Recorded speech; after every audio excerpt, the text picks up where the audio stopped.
2 minutes on what your views on some of these areas are, and just share with us some of your insights, if you want. Okay, I will try to do so. Obviously, hopefully it won't be quite as emotional as the Mexico thing, or probably quite as funny as anybody else, but I'll give it a go. I think, I originally got involved in the Twitter argument. I genuinely believe that social is social, and that you apply the same social skills in that online environment that you would in any social environment. So with regards to scheduling updates, I genuinely don't believe you'd ever go into a pub and suddenly have to say something at 7 o'clock, regardless of what the other conversation was. Good. You know. We also had an example at RAC where a customer had gone on, complained in depth, and it was a genuine complaint and worthy complaint. 10 minutes later, a scheduled update of ours went out saying, "Oh, have a lovely bank holiday, everybody." And so it was rude. It ignored somebody having a conversation with us. I think that's good. With regards to the cross-channel element, from a personal point of view, I connect with people on LinkedIn because I connect with people in my industry because I want to hear about other things that are going on in my industry. I don't want 17 updates on how Chelsea got on at the weekend when I get on there. Just not my thing. I also think as a marketeer, you're not getting the benefit of each channel if you automatically post the same thing to everything. Twitter has a character limit of 140 characters. Why would you limit yourself across the other platforms when you don't need to? Yeah. You wouldn't take a photo of your press ad and put it on TV. You know, you'd make the most of each environment. And I think with regards to retweeting everything, retweet occasionally, but put your opinion on it. I'm following you because I want to know what you think, not just for you to follow everybody else. And I think managing social media can be time consuming, but if you haven't got the time to do it properly, then you probably shouldn't be doing it at all. Yes. She's good. Say that last sentence again. Sorry, I know it can be really time consuming. I think people take these shortcuts for that, but I think if you haven't got the time to do it properly, then you should really consider whether you should be doing it at all. Spot on. She's good. Yeah, very good. Yeah. Hard to disagree with any of that. So we can stop. Though I think some of us are going to probably try. No, points well made. Paul, over to you. Can we just have 2 minutes on what your take is on this area? It might not be 2 minutes. I think this is the wrong question. Shall I get my coat now? It's the wrong debate, really. The issue isn't about automation for me. The real issue is about the quality of the content rather than the process by which you deliver it. So if what you're saying is dull, it doesn't matter if what you're saying is, the process is automated or you're doing it manually. People aren't going to respond to that. And surely that is what social media is about. It's about engaging with people. So I think it's much more important, rather than debate automation, that we focus on good content. Good content provokes a response. That can be just a like, it can be an unfollow, which some people might be doing to me already. Amusement, delight, outrage. That's what social media should be about. It should be about good content. So can I give you an extreme example? What's better?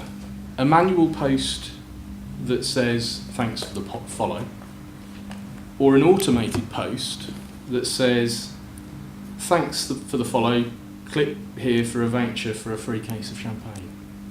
Which is better? I'm using that example to illustrate my point about content. I'm not for a minute advocating automating a direct message. A direct message is it's personal, it's individual, it's what Maxine was saying. It needs to be genuine. I'm sure that there will be purists in the room who say that that individual action and interaction is the spirit of social media. But can I give you another example? So just imagine a lecture theatre and a debate going on. Hard, but okay, well. Just bear with me this flight of whimsy for a minute. What does the chairman do to open proceedings? Does he give a kind of general welcome, thanks for all turning up? Or does he go and shake you all warmly by the hand and greet you personally, individually? If we're all comfortable, I blew it again. If in the real world we're all comfortable with the idea of a general message being given, why should we apply a different standard to social? I'm running on now. in terms of automating timings, I'm completely comfortable with the idea of trying to find out when people are most likely to respond and engage with the content that I post. Completely comfortable with that. If I didn't want to maximise the chance of somebody responding to what I say, then why am I saying it in the first place? I'll give you another example, one that I've been debating with the chaps at Further this afternoon. If, you know, with a B2B marketing slant to how you're approaching social media, if you want to run a competition or a voucher for a garden centre, why would you tweet that at 2 o'clock on a Monday morning rather than breakfast time on a Saturday?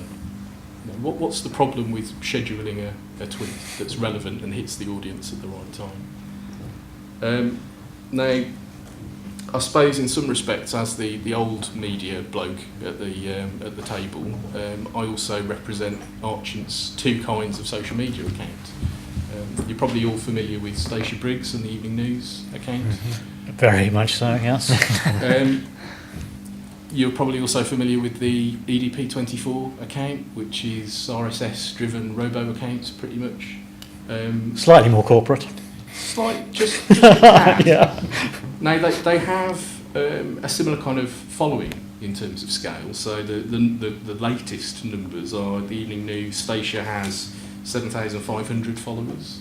The EDP has around about 9,000. Frankly, Stacia will kill me for saying this, but neither account is particularly good at following back. So, about 67 people have been followed back on the Evening News, 2,000 odd for the EDP. Which one is more successful?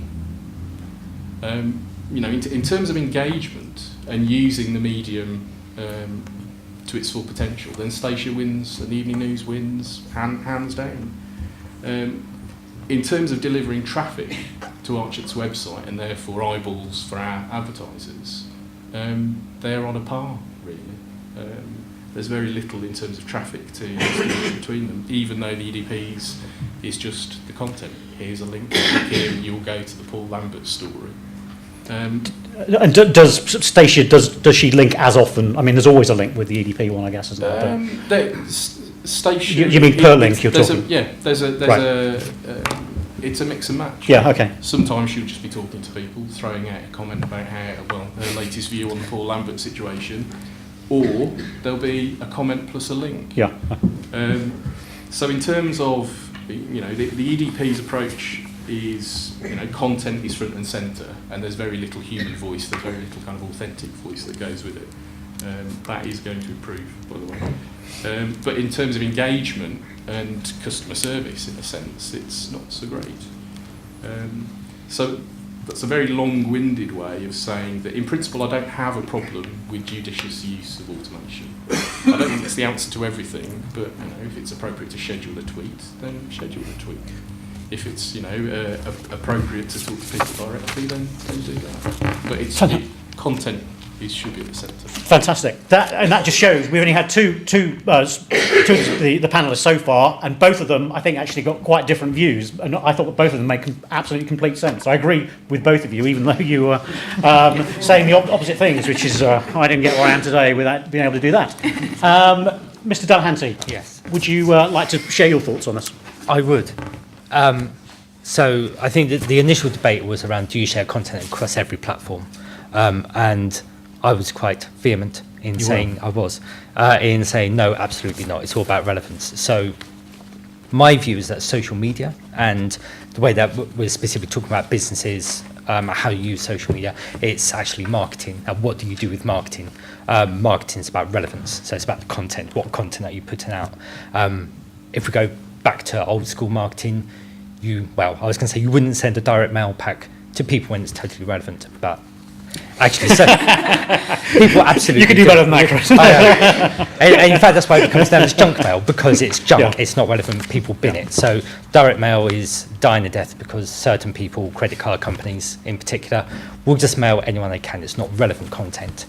I think where people have always got stuck with digital and now social is they don't apply marketing technique into these new channels. So people have come to social and not thought, actually, what should I be doing here? What should I should I just be saying whatever I want, or how should I be talking to people? So I think actually the key isn't automation, it's about management of the channel. So automated tweets, automated updates are fine, they're okay, if you do them to a certain amount or to a certain degree. So if someone follows you, don't go, your example, don't say, thanks for following me. Like, what does that add to the conversation? It adds nothing. It means nothing to you personally. If you can put an update on, so we work with clients who do automated updates because we're out of the office for 6 hours, that's fine, as long as it's, in your example, as long as you're not saying, hey, have a great weekend. If it's something that is relevant, so you're putting out new content, new interesting things, that isn't time sensitive, or even if it is time sensitive, you need it to go out at 3 p.m. that day, then absolutely that's fine. However, it's social media. You're meant to be building a conversation. You're meant to be discussing with people. You're meant to be sharing information. So I think the key to social in particular is make sure that you get your opinion across, that you're listening to what other people say, and that you're able to respond to what other people are saying as well. So if I'm saying one thing on Twitter, I shouldn't be saying exactly the same thing on LinkedIn, where my followers are different, and the same thing on Facebook, which is a very different platform as well, and on Google+, which is very different. So you shouldn't link the content together, I believe totally, and absolutely the content is key. So if someone's saying to you, thanks for following me, and you retweet that, why would you do that? Why would you retweet every mention of yourself? It's ridiculous. I think we'd all agree with that. Yes, we would. Well, unfortunately, some people wouldn't. But unfortunately, they couldn't be here tonight. I wasn't going to add that. Just go and have a look at the debate on the Hot Sauce LinkedIn group, and Yeah, and I think you will reveal all. Yes. I think if someone is saying, let's think of an example. Wow, it's really sunny today. Why would you retweet that? Yes, of course. Anyway, so think about what you're doing before you actually put content out there. Make people interested in what you're talking about, and that's how people will follow you more on social. I'm going to name drop. Sorry. So we work with HMV, and when we started working with them, they had 40,000 followers on Facebook, and they had numerous agencies come to them and say, you will be nothing in social until you get to 1 million followers. You won't get anyone doing anything with you, and the only way you can do this is by following everyone and basically spamming. They didn't do that. What they did instead is they put up trailers, they put up content, they put up interesting things that people talk about, and they're now up to 125,000 fans on Facebook, and they have suppliers falling over themselves to come and work with them in social because they know they have an audience that is interested in what they're saying. I think for a business, that is absolutely perfect. Nice one. Thank you, Chris.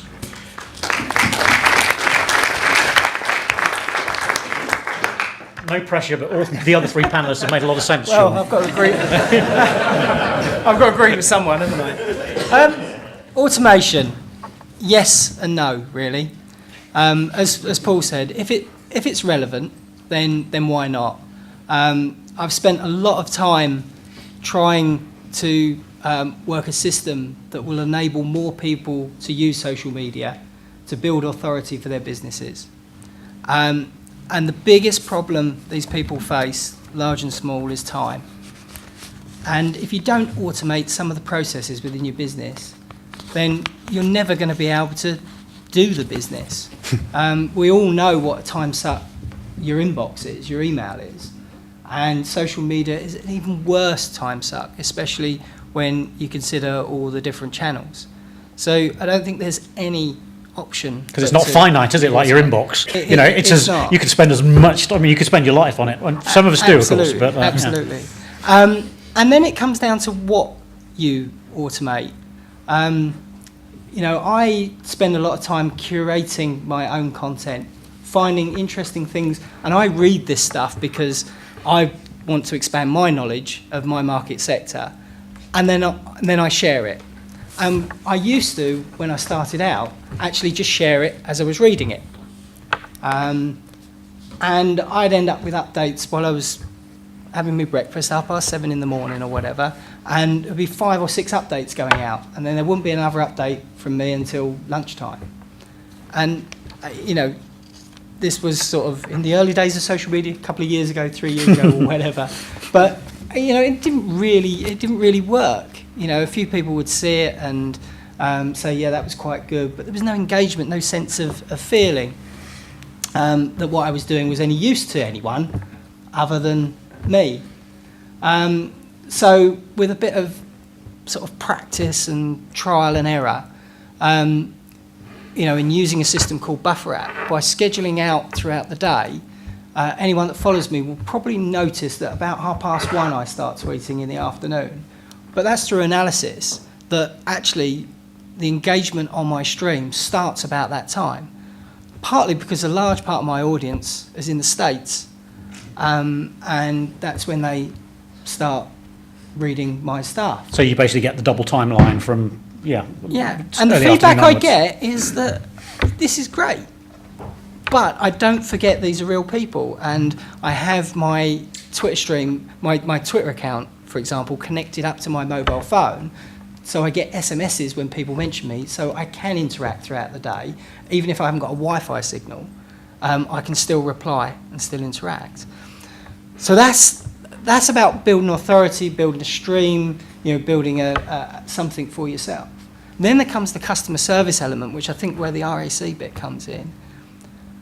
And you can't automate that. And I think if someone gets upset that you said, like, have a good weekend or whatever after they've put in a complaint, they're not understanding the channel, because the customer service bit, and it's not their fault No. to not understand the channel.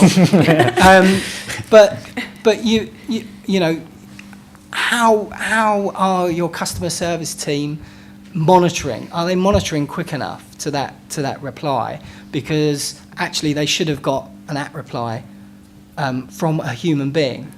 At Adnams we had various levels, and we have one Adnams account managed by about 6 people. Some of them customer service people, some of them on the beer team, and some of them on the marketing team. Some of it was automated, because when a new account came on and took on a line of beer, when that was about to go into the pub, the account manager would auto-schedule a tweet through Hootsuite to go out to announce that these people were taking that line. But if someone had a customer service issue, they'd reply in human form there and then. It's about balance. It's about who you're communicating with, what you're trying to achieve. Automation's not wrong, it's how you do it.